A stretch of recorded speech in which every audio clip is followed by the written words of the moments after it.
شلام لخ مريم مليف طيبوثة نارا عماخ مريخات المشي وموريخ بير خرسي شو ناط مريم يلدت آلها صلح لا بين حطاهي هاشا وشاق الموثين آمين.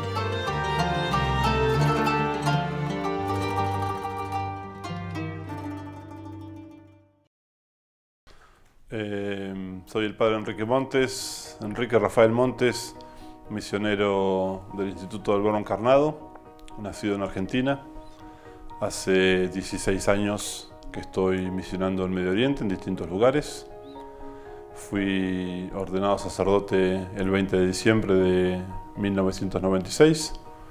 Después de trabajar 2 años en Argentina, fui destinado a Perú, 3 años más en Perú, y en el año 2001 pido el destino de Medio Oriente.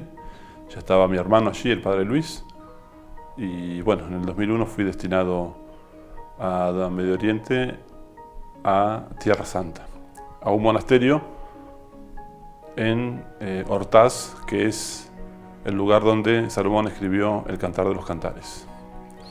Luego de un año en Tierra Santa, el patriarca latino de Jerusalén nos pidió trasladar todo el monasterio a Jordania, a una parroquia que actualmente tenemos en Anjana, en el norte del país, en Jordania. Es en ese lugar donde la Virgen María lloró sangre en el año 2010. Estuve 3 años allí, en ese monasterio parroquia, y fui destinado a Israel. Entonces primero estuve preparando la misión, una nueva fundación en una casa franciscana, donde no había frailes franciscanos. Estuve preparando esa misión durante 9 meses con otro sacerdote en Bet Yala, que es en Tierra Santa, muy cerca de Belén. Y luego de 9 meses fui al monasterio de Séforis, que es el lugar donde nació la madre de la Virgen María. Hay una de las tradiciones que habla de que la Virgen también pudo haber nacido ahí en Séforis. Hay otra que habla que nació en Jerusalén.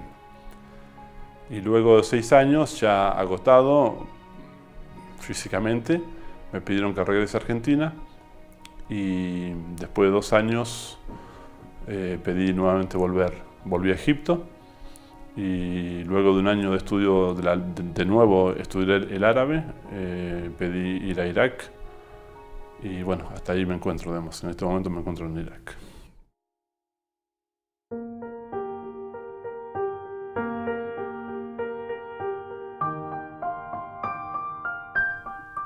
Yo llego a Irak el 2 de noviembre de 2015. Llego como un tercer sacerdote a la parroquia latina, a la catedral latina de Bagdad. Estaba como párroco mi hermano, el padre Luis, el vicepárroco, padre Jorge Cortés, otro sacerdote del instituto, y bueno, el tercero era yo. Al poco tiempo se concreta una nueva fundación en Irak, en el norte, en Erbil, donde es destinado mi hermano. Entonces el padre Jorge pasa a ser párroco de la catedral, yo paso a ser el vicario y el rector de la catedral. Y uno de mis trabajos apostólicos en ese momento era la atención de los cristianos que habían huido de Karakosh hacia Bagdad. Es decir, cuando yo llego a Bagdad, Mosul seguía en poder del Estado Islámico, toda la llanura de Nínive estaba bajo el Estado Islámico, y entre esas aldeas, entre esos pueblos del Estado de la llanura de Nínive, inclusive de Mosul, habían unas 120 familias que vivían en Bagdad en un campo de refugiados. El campo de refugiados era un terreno que fue donado especialmente para que ellos pudieran habitarlo, y unas 120 caravanas que se llaman, que son contenedores, grandes contenedores que eran usados como casa para cada uno de ellos. Excepto una sola familia que tenía 2 contenedores, porque vivían las hijas, 5 hijas en un contenedor, y el papá y la mamá vivían en el otro. El resto de las familias vivían cada una en un solo contenedor. El contenedor tiene, por un lado, la cocina, y por el otro lado, las habitaciones. Las habitaciones se transforman para la cena o para el almuerzo, se transforman en comedor y luego se vuelven a transformar como habitaciones para que los habitantes puedan dormir. Un año después de que yo llego a Bagdad aproximadamente, comienza la reconquista por parte del gobierno de los pueblos de la llanura de Nínive. Hace muy poco tiempo fue liberada Mosul como el bastión propio del Estado Islámico. Todavía quedan un par de ciudades donde está el Estado Islámico, la guerra todavía continúa. Sin embargo, aunque se destruya el territorio, podemos decir, o se les arrebate el territorio al Estado Islámico, tanto en Bagdad como en otras ciudades importantes, se encuentran lo que se llaman las células dormidas del Estado Islámico. Pensemos en esto. En Bagdad hay aproximadamente 20 atentados diarios. ¿Quiénes son esos que hacen los atentados? Es el mismo Estado Islámico que produce los atentados en Bagdad. Quitándoles el territorio al Estado Islámico no implica que el Estado Islámico sea destruido. Ellos van a seguir con su guerra, van a seguir atacando, no solamente en Siria, en Irak, en Nigeria. En Nigeria nadie habla sobre Nigeria, y sin embargo es el lugar donde más mártires están produciendo la Iglesia Católica. Y en otros países de África. El Estado Islámico también quiere que sus miembros, que están distribuidos no solamente en el Medio Oriente, sino también en Europa, ataquen los distintos países donde puedan atacar.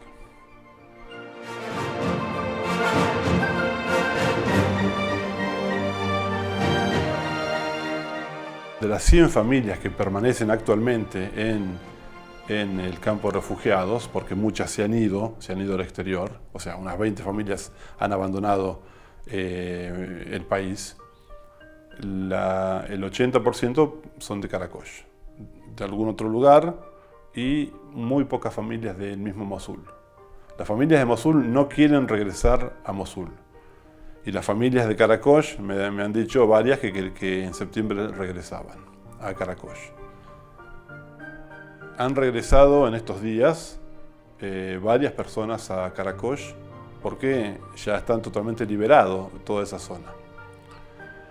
Sin embargo, no es fácil regresar porque lo primero que quiere el patriarca caldeo católico, Monseñor Luis Rafael I, lo primero que quiere es que se asegure la paz y la convivencia entre las distintas religiones que viven en el país, o sea, entre los musulmanes, entre los cristianos, entre los musulmanes, entre los chiitas y entre los sunitas.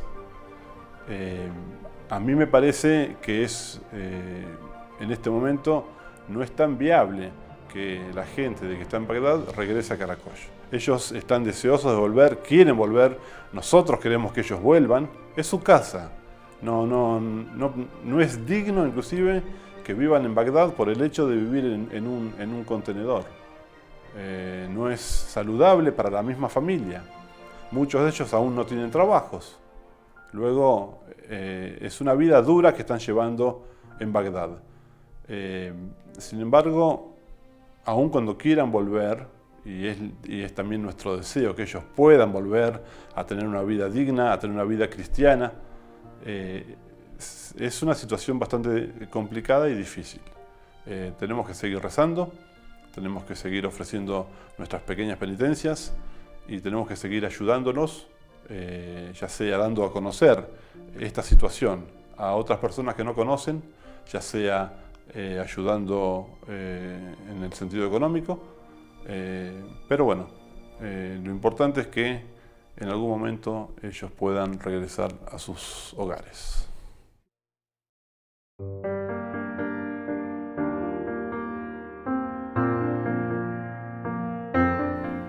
Nosotros desde la Catedral Latina, con el Padre Jorge, pero principalmente yo, íbamos todos los sábados a visitar a los cristianos en el campamento Virgen María, que está ahí en Caracosh. Aproximadamente caminando tardaba unos 20 minutos, media hora, a visitar esas 120 familias y a confesar. Una de las cosas que hizo el Padre Luis, mi hermano, apenas se creó el campo de refugiados, fue un salón que sirviese como iglesia. Al comienzo, nosotros celebrábamos la misa latina en árabe. Sin embargo, ellos son de rito sirio católico. Luego, los mismos sacerdotes sirios que están, de rito sirio que están en Bagdad, nos pidieron ellos hacerse cargo. Y para nosotros fue, totalmente providencial. Ellos pueden volver a vivir la fe, su fe, participando de la misa de rito sirio. Sin embargo, nosotros seguíamos yendo para las confesiones. La gente, o algo característico en estas personas, era la alegría. Hablar de la alegría, y hablar de la alegría después de haberlo dejado todo, después de haber abandonado todo por Cristo, implica la vida de la gracia. Uno puede reírse, uno puede manifestar una cierta alegría. Al no tener a Cristo, la alegría es imposible, porque la alegría es fruto de la gracia. Y estas personas no solamente ríen, estas personas son alegres, lo cual nos hace pensar que viven la vida de la gracia. Aparte de haber perdido todo, y permanecer con esas sonrisas y con esa alegría, implica que Dios los está bendiciendo y los está fortaleciendo. El deseo de volver a sus hogares incrementa esa alegría. Sin embargo, es un incremento accidental, porque la alegría y la paz proceden justamente de Cristo, que habita en los corazones de ellos. Dios nunca abandona a sus hijos, y menos va a abandonar a sus hijos que lo dejan todo por Él. El hecho mismo de poseer una capilla o una iglesia o un lugar donde poder ir a rezar, donde poder participar de la Santa Misa, es decir, del santo sacrificio de Jesucristo en la cruz, demuestra una bendición especial de Dios hacia ellos. Y la respuesta de ellos hacia Dios es también la misma, digamos. O sea, ellos responden afirmativamente a Jesucristo, participando de la Santa Misa, manifestando el ser cristianos de una manera realmente palpable, de una manera realmente real. Esto se debe a un conocimiento cada vez mayor de la persona misma de Jesucristo. Yo puedo conocer las verdades de la fe. Yo puedo conocer las verdades que rezo en el credo en cada Santa Misa. Puedo profundizar en esas verdades. Puedo conocer que Cristo es Dios, que Cristo se hizo hombre, que Cristo lo hizo todo por amor y por mí, como dice San Pablo en la carta a los Gálatas 2:20, me amó y se entregó a sí mismo por mí. Eso lo puedo conocer como una verdad abstracta. Sin embargo, el conocimiento interno de Jesucristo se da mediante el trato con Él. Y el trato con Él se da principalmente con la oración y con la Santa Misa. Uno ve esta realidad en ellos. Ellos han dejado todo por Cristo. Cristo nunca los ha abandonado y siempre los ha protegido. Les ha dado un lugar donde rezar y de vuelta a reunirse con Él. Y ellos han sabido pagar estos beneficios teniendo ese conocimiento mayor de la persona de Jesucristo, que en primer lugar es un don, o sea, es Dios el que nos concede ese conocimiento, pero la persona humana tiene que ayudar, digamos, a Dios en ese caso, aceptando, queriendo, y eso es lo que ellos hacen.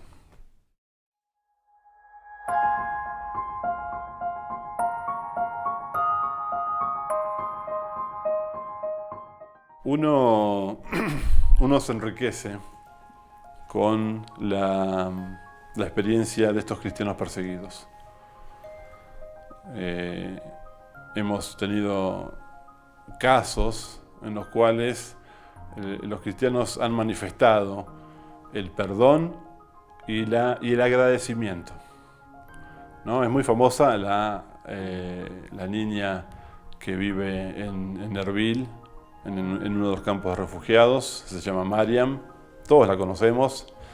Mi hermano quiso conocer a los padres, porque él decía, si la niña tiene frases de perdón, y no son frases que le han inculcado para que diga, sino que realmente lo siente, eso se debe a los padres, eso se debe a que alguien puso una semilla en el corazón de ella, y esos son los padres.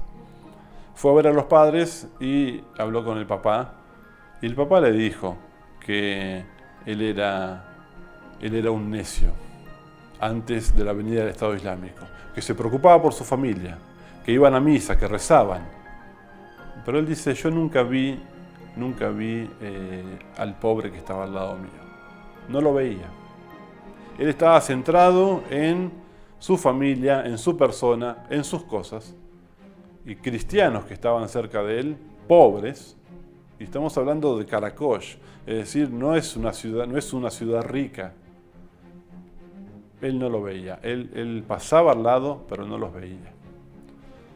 Cuando tiene que abandonar todo, cuando tiene que abandonar su pueblo, su ciudad, y se dirige al Kurdistán,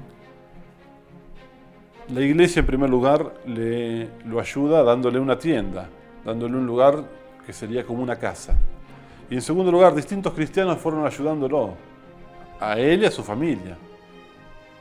Y él decía, ellos no me conocen. Yo soy como ese pobre que estaba al lado de mi casa, que yo no lo veía. Y ellos me ayudaron. Y termina con una frase muy fuerte, ¿no? Agradezco al Estado Islámico porque ellos como que le han abierto los ojos. Ellos han hecho que, digamos, lo que han hecho el Estado Islámico quiso matarlos y los obligó a huir y dejar todo. Pero él agradece esa circunstancia que Dios le dio por un medio, que fue el Estado Islámico, que fue algo malo, ¿no? Tener que dejar todo, abandonar su pueblo, su ciudad. Pero eso fue que con eso él comprendió el valor que tiene para nosotros los cristianos, el valor de la caridad, el valor de la hermandad. Jesucristo murió por nosotros y nos redimió, y Jesucristo nos llamó amigos, y Jesucristo nos hizo hijo de Dios, nos dio una madre que es María, y esa es la riqueza del cristianismo. Y él no la veía, y a partir de este hecho muy malo que fue el Estado Islámico, él empezó a comprender de un modo más palpable lo que significa ser cristiano. Y como él tenemos muchos, y el cristianismo tiene otra grandeza, que es la grandeza de Dios. Dios quiere que todos los hombres se salven, dice San Pablo. Jesucristo dice que la salvación consiste en el conocimiento del Padre y el conocimiento de Él, ¿no? Él dice, esta es la vida eterna, Padre, que te conozcan a ti, único Dios verdadero, y a tu enviado Jesucristo. Nosotros en nuestro Facebook ponemos todas las noticias de Irak y a veces la gente se confunde un poco. El mal que vemos en el mundo ya fue vencido por Dios. Dios le pone un límite al mal. Esto lo va a explicar muy bien San Juan Pablo Magno. Él sufrió el comunismo, él sufrió el nazismo y después sufrió el comunismo cuando era joven. Y él vio cómo el nazismo se acabó y cómo el comunismo se acabó y cómo la Polonia volvió a ser liberada. Y él ya de papa escribe, Dios le pone un límite al mal. El mal no va a durar para siempre. El Estado Islámico también tiene un límite que Dios le va a poner.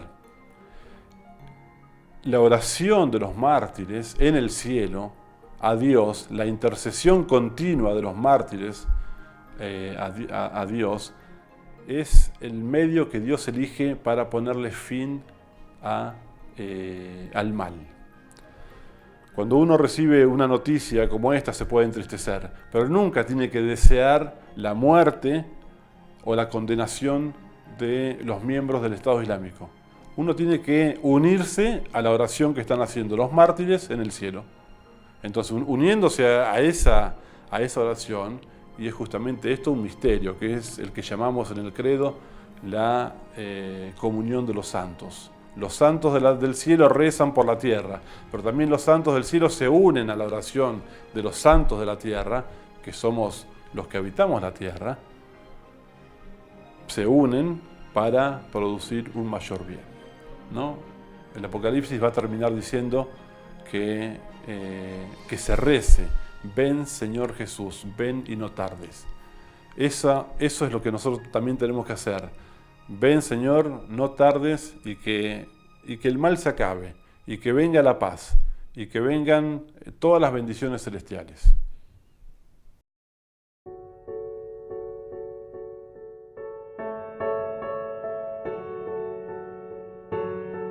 Los santos y los primeros sacerdotes y hombres que hablaron en el cristianismo en los primeros siglos son los que a nosotros nos llegan como los santos padres.